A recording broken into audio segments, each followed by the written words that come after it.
అది వెంకటేశ్వరుడు అంటే. ఊరు ఊరు వాడ వాడ ఆయన మీద నమ్మకమే.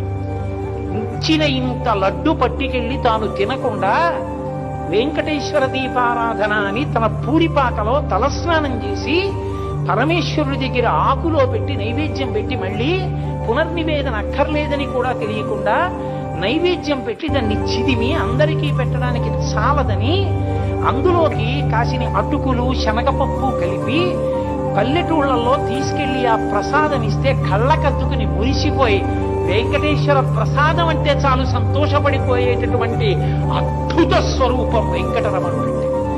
ఊరూరా వాడవాడ తెలిసిన వారికి తెలియని వారికి నా తండ్రి పెద్ద దిక్కు. అంత గొప్ప అవతారం వెంకటేశ్వర అవతారం. అందుకే ఆయన చేత అది వెంకటేశ్వరుడు అంటే.